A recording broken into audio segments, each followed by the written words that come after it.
Segurança do trabalho. A gente falou um pouco de saúde organizacional na primeira etapa. Nessa segunda a gente vai falar sobre medicina do trabalho. Medicina e segurança do trabalho e medicina do trabalho. Como a gente pode diminuir o nível de acidente da nossa empresa, certo? Na nossa área é imprescindível a gente fazer os cursos de NR, principalmente NR10, NR5 e 6. É o que a gente vai mostrar aqui, certo? Eu sou especialista em telecomunicações, sou engenheiro de telecomunicações, especialista em segurança do trabalho e análise comportamental. Então, a gente faz análise das empresas e ajuda elas a justamente a alavancar essa parte. Principalmente agora, né, que o mercado, o governo agora começou a nos impor o E-Social. Agora é obrigatório a segurança do trabalho das empresas. Então, vamos começar a organizar elas. Isso aí as pessoas não davam atenção antes, agora vai ser obrigado a dar atenção. Quem são as empresas do Simples? Na sua empresa hoje, seus trabalhadores estão ficando doentes? Na sua empresa hoje, seus EPIs estão sendo trocados constantemente? Na sua empresa está tendo acidente de trabalho? Cuidado, pessoal. Isso aqui são perguntas-chave que dá gatilho de que está faltando segurança do trabalho. Se não está nenhuma dessas, roda, com certeza está beleza. Mas se tiver algum desses itens aqui, cuidado que você preste atenção na segurança do trabalho da empresa. Você não vai querer ter o Ministério do Trabalho como seu cliente diário lá não, fiscalizando você e dando multa. Agora eles vão fiscalizar eletronicamente, então eles nem precisam ir lá para fiscalizar. Então a gente vai mostrar um pouquinho disso também. O pessoal pensa que segurança do trabalho é somente o uso do EPI. Não, existem vários fatores para a segurança do trabalho. É a questão, é a medida, os métodos que você está usando para prevenção de acidentes. Então a gente vai mostrar aqui, primeiramente, a obrigação do empregador. O empregador ele tem como primeira missão que tem que fornecer os equipamentos de segurança para os funcionários. Ele fornecer os exames periódicos para ele fazer, exigir que ele faça isso antes de começar qualquer atividade. Mostrar para ele qual é a atividade dele, deixar claro o que é para ele fazer. Então, você tem que informar também quais são os riscos que cada atividade tem, qual é o problema que ele vai ter, qual o perigo que ele vai ter. Porque o trabalhador tem que saber o que vai executar antes de executar. Não pode ser só depois. Você tem que realmente fazer uma integração. Isso está na NR1. Enquanto ao funcionário, como as palestras são de forma rápida, então a gente vai passando os tópicos de forma rápida. Mas a gente, se quiser tirar dúvida, a gente tira daqui a pouco. Primeiramente, todos os funcionários têm que fazer o trabalho com segurança do trabalho. Ele tem que analisar os riscos antes, tem que conservar o uso do EPI. Ele não pode ficar brincando com o EPI. A gente vê muito na rede social o pessoal brincando, dançando com o EPI. Aquela batida do EPI ali pode danificar. Você precisar realmente dele para usar, ele não vai funcionar. Então, isso aqui é importantíssimo você ficar monitorando. E o empregado tem que ter essa consciência. E o patrão pode sim descontar. Se ele fez todo o protocolo de entrega, pode descontar dele. E descontar, literalmente, até demissão justa causa pode dar, por conta disso. O funcionário ele não pode se negar a fazer os exames que a empresa está solicitando, os exames ocupacionais. Muitos, às vezes, querem se recusar a fazer um exame porque sabe que tem alguma doença pré-existente. A empresa tem que se prevenir sobre isso, tem que se prevenir sobre a questão dos exames. Por exemplo, hoje, você vai botar um funcionário que tenha labirintite para subir na torre, subir no poste? Com certeza não. Por quê? Labirintite você consegue identificar pelo exame encefalograma, que é o exame de cabeça. Mas vocês já pararam para pensar e já ver como o asno de vocês está correto? Vocês pararam para analisar isso? Eu pego muitos casos da empresa, manda fazer o ASO do funcionário, aquele de balcão. Chega na clínica, manda fazer aquele clínico e volta. Uma pessoa de campo, por exemplo, ela, no PCMSO da empresa, Ele mostra que na área de telecomunicações, por exemplo, ele faz 7 exames, mais um, que é o clínico. Você está fazendo os exames? É isso que o seu segurança do trabalho lhe solicitou? Então a gente tem que ver e pontuar isso, revisar essa parte, que agora vai ser fiscalizada eletronicamente. Se você mandar um ASO errado no sistema do E-Social, você vai receber uma multa porque você mandou a informação e não está cruzando a informação correta. Então, se você acha que o pessoal de campo só está fazendo o clínico, o exame clínico, não está correto. Tem exames complementares para isso. Então, cada função tem seus exames específicos, determinados pelo médico do trabalho. E se você sabia que um funcionário pode ter um poder de recusa na hora de executar uma atividade? Se ele vê um risco iminente, ele sim pode pedir o recurso. Só que ele tem que saber fazer o protocolo, fazer a PR. Então, ele tem um procedimento para isso. Ele não pode chegar assim, não vou subir.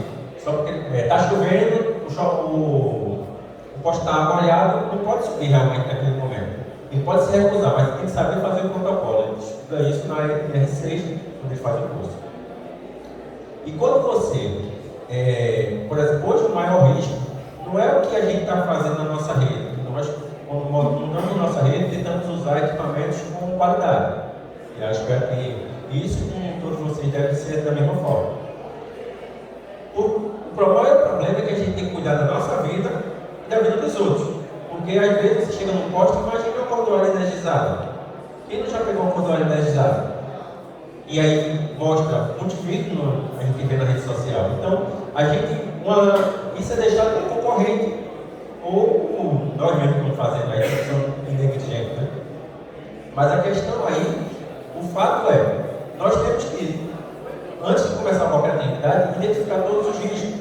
Verificar se o posto está sem energizar, não está energizado. Pode ser um fio de decapado da companhia elétrica, não sei. É tanta gente mexendo. Então a gente tem que realmente tomar cuidado com isso. Entendeu?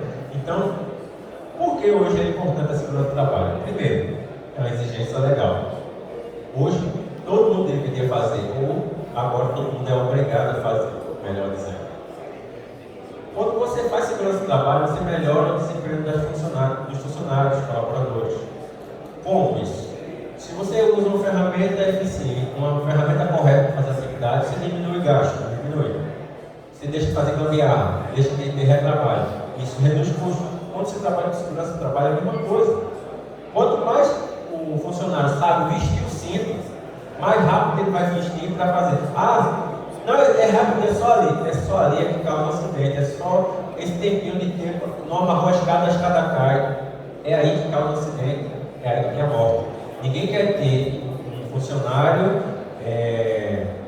que esteja morto, né, ou incapaz de executar suas atividades e você pagar para a família dele o resto da vida, porque você vai conseguir afastá-lo com excesso porque você fez todos os protocolos. Além da multa que você vai receber quando que ele foi afastado. Então, é uma obrigação legal. E quando você melhora isso, você melhora a eficiência, porque ele não está trabalhando nisso. Isolar a área é importantíssimo.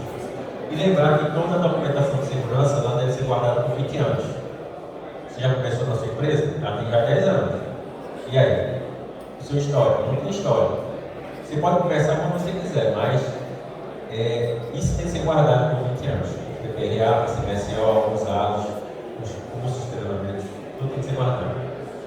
Aqui eu vou falar um pouquinho dos 5 principais programas de segurança do trabalho. O primeiro programa importantíssimo é o Programa de Riscos Ambientais, antigamente chamado PPRA, hoje chamado PGR, Programa de Gerenciamento de Risco. Esse programa ele mostra quais são os riscos de cada atividade, quais são os riscos que cada trabalhador vai ter. E aí ele é importantíssimo, é feito pelo engenheiro de segurança do trabalho. Segundo programa, PCMSO, Programa de Controle de Saúde Ocupacional. É nele que mostra todos os exames que cada funcionário tem que fazer. Mostra onde tem o ASO, por exemplo, existem 4 ASOs. ASO adicional, ASO periódico, que é renovado anualmente, ASO demissional e ASO de mudança de função. Geralmente o ASO de mudança de função você faz quando é aniversário de renovação, porque já muda de função, já muda já faz uma nota de sol. Nesse programa ele mostra todos os exames, o que ele precisa para cada trabalhador, um programa de saúde para a empresa durante um ano. É renovado anualmente. O atestado de saúde ocupacional, hoje é o maior problemático das empresas, porque as empresas não estão recebendo a consultoria correta, não estão recebendo a informação correta. Você tem que fazer seguindo o PCMSO. Você não pode fazer uma ASO se não tiver o PCMSO. Pode fazer? Se fazer, você pode a conta em risco, se não tiver o PCMSO. Mas você tem que ter a empresa que tem esses dois programas para respaldar esse documento. Certo? Então, o ASO é importantíssimo. E agora é uma exigência, a primeira exigência que o Ministério do Trabalho está solicitando é o ASO, dentro do sistema do E-Social. O CAT, que eu espero que ninguém precise tomar ele, que é comunicado de acidente de trabalho, ele é feito quando tem um funcionário afastado por acidente ou por invalidez ou por morte. Então, não queira ter isso na sua empresa, porque senão você vai ter um cliente chamado Ministério do Trabalho e um funcionário sócio, a família do trabalhador. Não queira ter eles como sócio. E agora, a norma NR17 mudou, transformando ergonomia deixando de ser risco ergonômico para risco de acidente. Vai começar a exigir de vocês, daqui para frente, análise ergonômica de trabalho, principalmente para quem trabalha interno, para identificação da iluminação, postura interna e externa, questão de peso. Então, ou seja, não é uma exigência ainda, mas se você começar a analisar isso, é importante, certo? Os principais envolvidos na área de segurança do trabalho, então, o técnico de segurança, o engenheiro, o auxiliar de enfermagem, dependendo do nível e quantidade de funcionários, você começa a ter esses três funcionários. Auxiliar de enfermagem, enfermeiro e médico.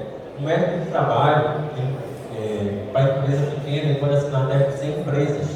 E aí, esse médico de trabalho, ele não precisa estar na sua empresa, ele pode fazer esse mestrado de forma remota. Ele vai analisar os riscos e vai analisar quais são os exames que precisam ser feitos, certo? Um simples, por exemplo, motorista, um carro com a função de motorista.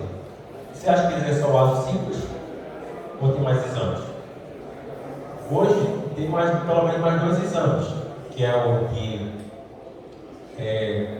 raio-x de coluna, porque ele vai ficar muito tempo sentado, e o que você acha que tem que ter mais? Direção defensiva, obviamente, né? Mas o motorista, qual é o tipo de acidente que ele pode, o risco que ele tem? Um dos riscos principais que tem é a questão da visão, né? Então tem que fazer o de oculista, né? Para fazer para ver se ele tem. Então, cada função tem seus exames específicos, cada função tem seus riscos e atividades, certo? Vou falar aqui um pouco de algumas NRs, que são as principais da gente. A NR1, que chama Ordem de Serviço, é onde você faz a integração com seus funcionários, mostra os riscos, as atividades, os EPs que tem que usar. Ele assina esse papel quando entra na empresa. E você faz isso, uma integração dessa renovada anualmente, só para checar se a pessoa está fazendo todos os processos e protocolos, certo? NR5, que é a Comissão Interna da CIPA. Muito falado, pouca gente faz. É aquelas empresas que têm mais de 20 funcionários que é exigido fazer isso aqui. Você começa a dar, tem uma comissão interna para falar sobre segurança, não é só o engenheiro de segurança que vai ajudar nisso. Então vai ter um trabalho a mais. Empresa pequena não é exigido ela. NR6, que é o uso do EPI, né? Equipamento de proteção individual. Ele esse curso é um curso de 4 horas, que é feito para mostrar como usar o EPI, como deve se conservar, etc. Então, ele deve ser feito na nossa área também. Vou mostrar aqui alguns vídeos. Deixa eu passar aqui. Por exemplo, o uso do capacete. Aí uma ferramenta de trabalho. Morreu. Sem capacete, morreu.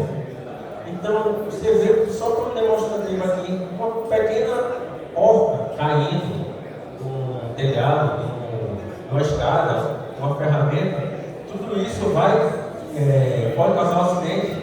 Aqui ele mostrou só o uso do capacete. Aqui do lado tem um fardamento chamado fardamento anti-chamas. O pessoal pensa que ele é só um fardamento. Não, ele é um equipamento de proteção individual. Toda a costura desse material é feita com a química especial. Então é um produto especial para isso. Entendeu? Então aqui demonstra que toda a costura, a linha, ele tem um CA ativo dentro. Então, o pessoal que usa uma roupa dessa, mas ela é eletricista, não pode usar roupa por baixo, não é um fardamento. Ela justamente retarda. Quem usa esse fardamento, esse tipo de fardamento também é o SOMU. Precisa entrar em lugar quente, em lugar que tenha realmente problemas com fogo. E se você está usando roupa por baixo, por exemplo, e que não há arco voltaico, você simplesmente vai queimar por dentro. Imagina a pessoa queimar por dentro. Ele vai colar em você a roupa. Obrigado. Por isso que essa roupa é vestida pelos eletricistas da companhia elétrica até o último botão. Tem que ser feito mesmo. Não é. Esse vídeo é longo, mas ele se arreta aqui amassa papel, pinta o papel, mas não queima a roupa. Então ele está protegido para isso. Certo?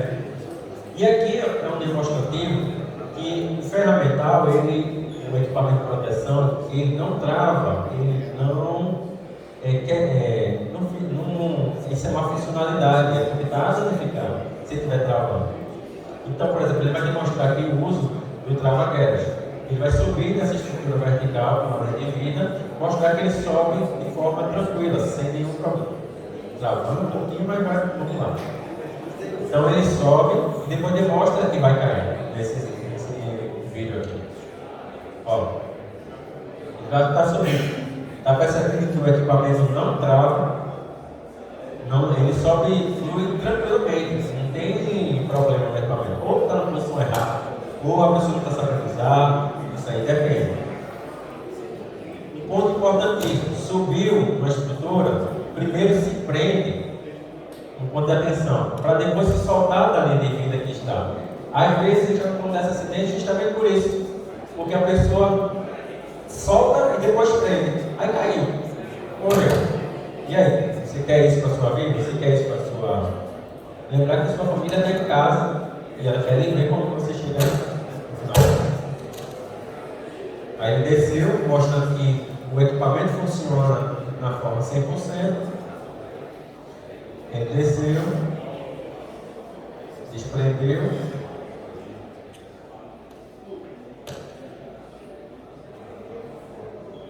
agora ele desceu e vai mostrar aqui o equipamento seguro.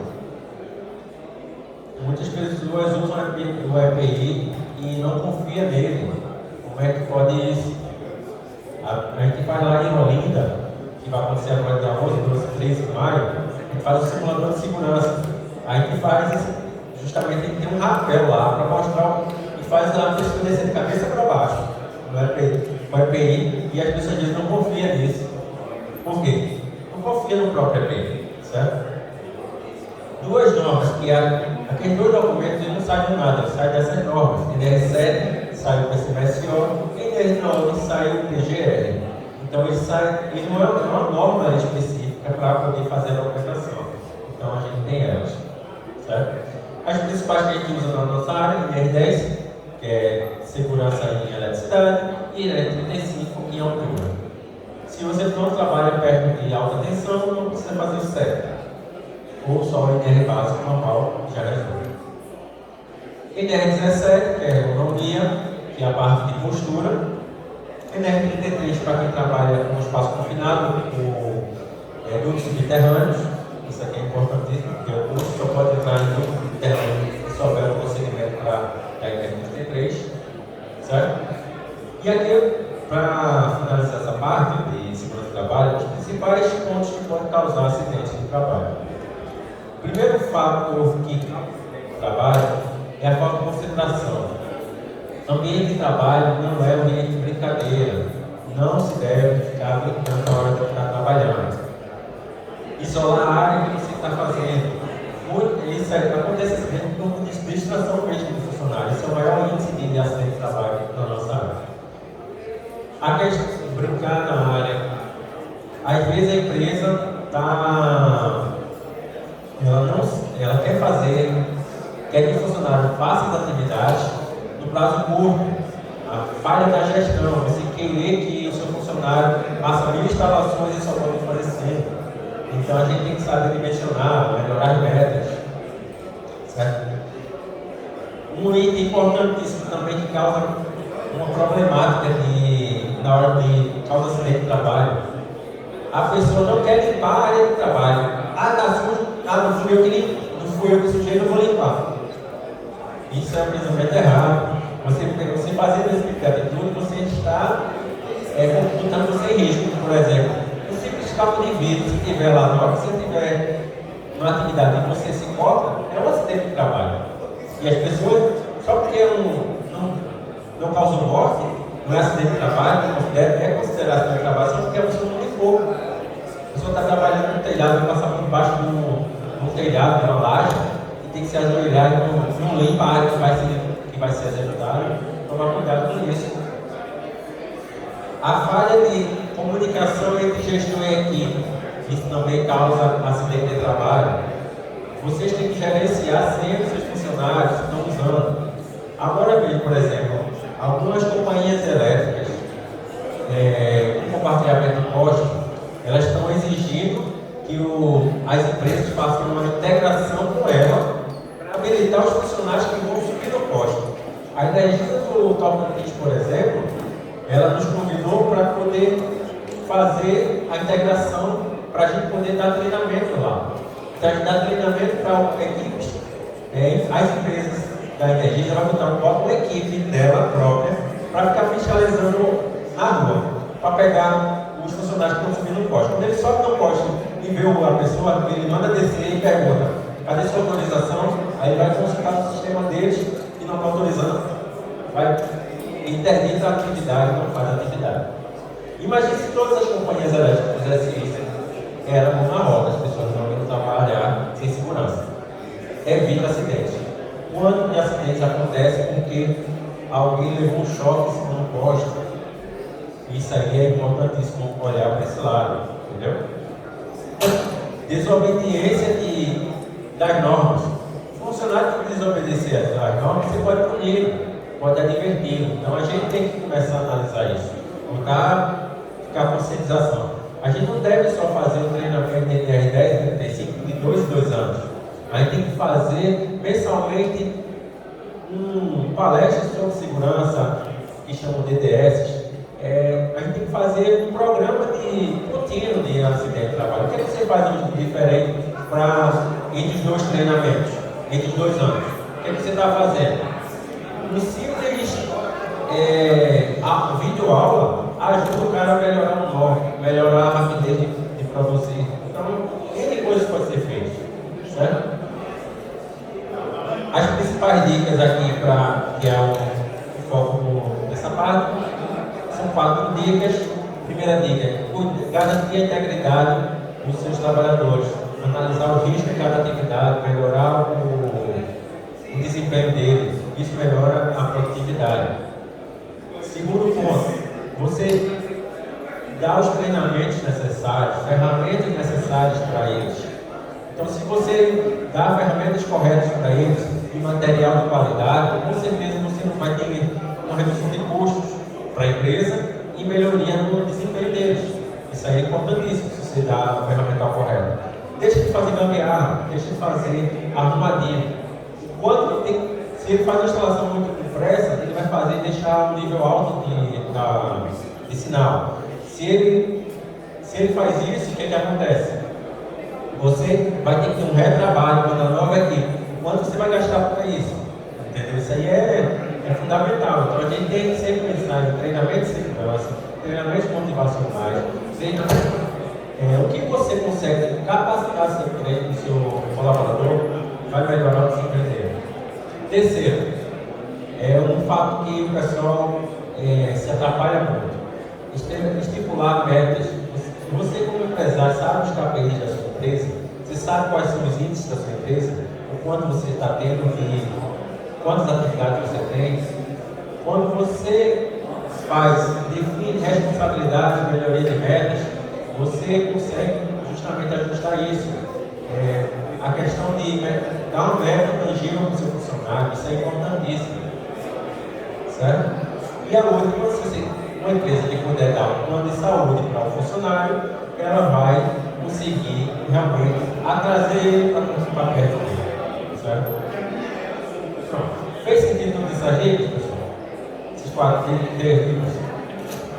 Aqui o resumo aqui das NRs que a gente falou. NR10, 35, 6, 33 e 17. Certo? Lembrar de muito, o primeiro socorro é importantíssimo, cada sempre dentro delas. Treinamento de capacitação profissional, certo? Análise comportamental. Um e-book para vocês sobre prevenção de acidentes. Mais um aqui, ó, mais uma dica para vocês. Então, quem quiser fotografar isso aí, vocês. E o próximo slide já é meus contatos. E agradeço a participação de todos. Muito obrigado. Só deixar 2 minutinhos para vocês tirarem aí.